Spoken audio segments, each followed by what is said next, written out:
I did read this week I Am Legend by Richard Matheson. I've been looking for some good Halloween reads that I haven't read yet because I've read so many, great novels, for Halloween, of course. And I just reread Dracula and Something Wicked This Way Comes last year. So it's a little too soon for me to reread those. I think I read Frankenstein last year too because I was talking about it so much. And Werewolf of Paris, I read that again last year.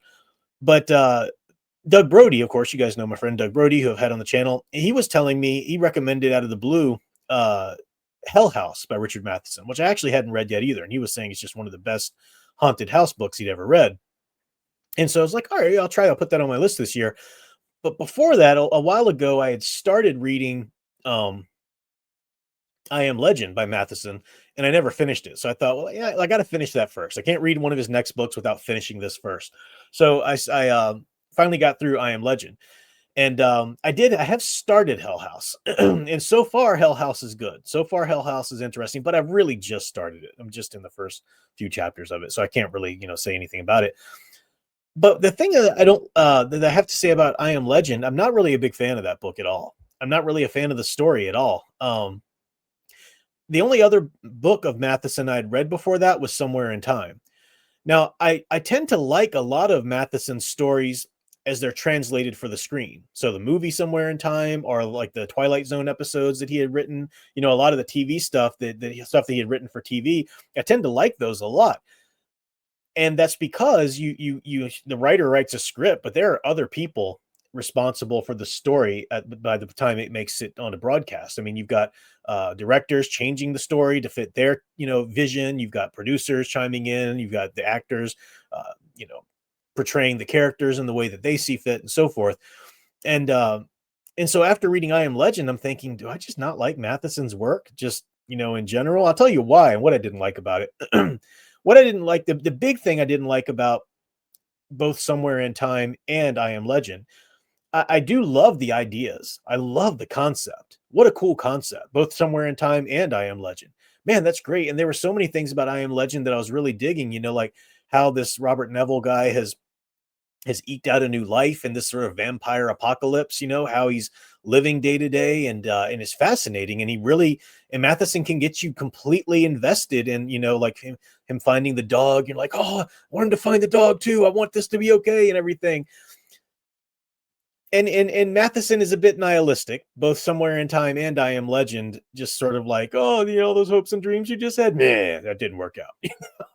And that's not a killer. If it's done for a reason, okay. And I don't quite get the ending of I Am Legend. It's like the whole book, that phrase I Am Legend, he utters it at the end, but it's like, okay, well, what does that even mean? You didn't really give me much of a breadcrumb trail to that. I mean, I get it. Change happens. I mean, you can look at some of the themes in the book. Change happens in civilizations, and new movements come along that you might other and think of them as monsters, but pretty soon, if time continues to march on and they become the norm, then you're going to be the monster. So I mean, I get that, but all of those little things I'm thinking about, okay, what's the book mean? What's its purpose? What is it really trying to say? I'm looking at the story itself thinking, is it worth it? Like, was it worth it to me to read all that just to get that meaning from it? I don't think so.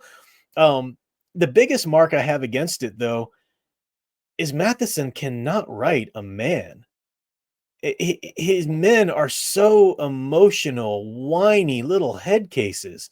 They are completely controlled by their emotions. They break down all the time into these emotional tirades, that hurts themselves or others, or just makes a spectacle of themselves.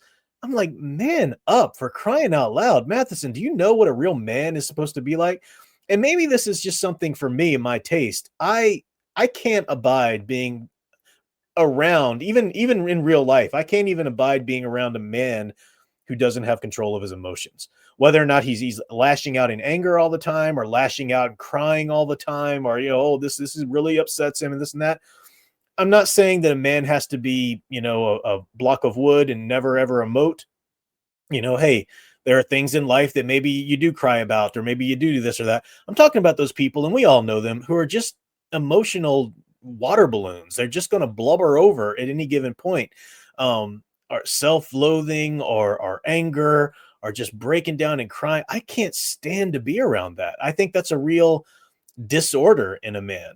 And I'm not, and again, I know some human beings are just going to be of a more emotional makeup than others. And just looking at men in general, sure, some men will do that. Uh, but that's not what I'm talking about. I'm talking about the men who cry all the time. I just lose so much respect for these people.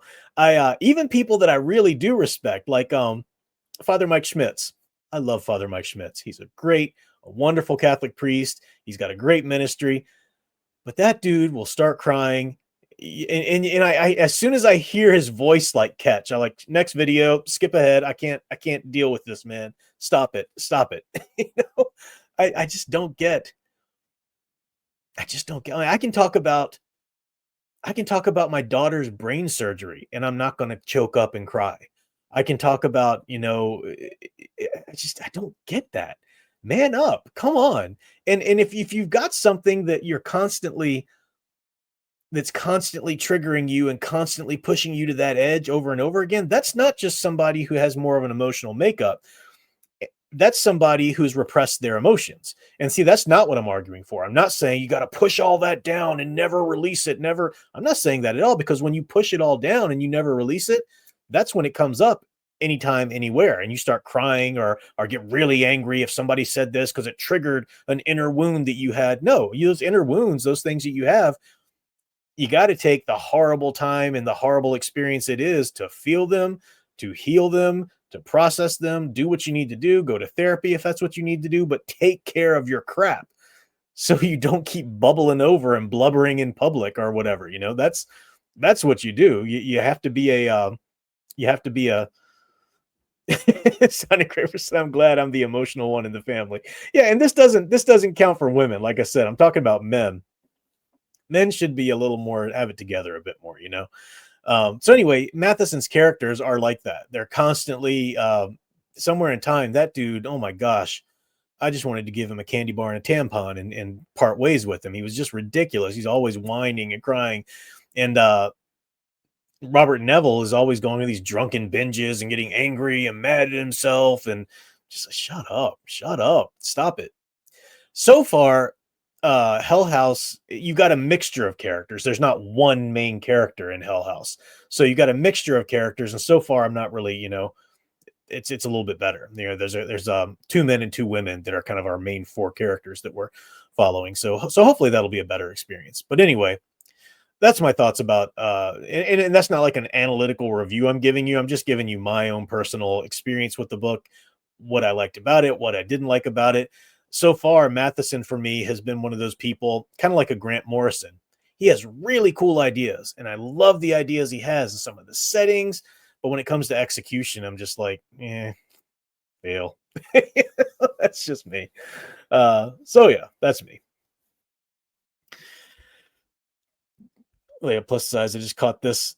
Oh, sorry, Ghost Planet Max Inc. I'll get you in a second. Leia plus size says, sadly, most writers today have male characters not in control of their emotions so much. Not a good message to send. I see it. I see it historically. I think it really came about in the 60s with the hippies, right? All of a sudden, every man had to be a James Taylor and in touch with their feelings, and that ebbed and swayed. I mean, you certainly had the more manly, manless characters that came out in the 80s and so forth, but that strain has been there all along. And somehow, you're more of a in touch person if you're, this and that or whatever. So yeah. I think I don't know what you were talking about there, Ghost Planet Maxine, but Ghost Planet Maxine talked about like autism stuff. Well, that's a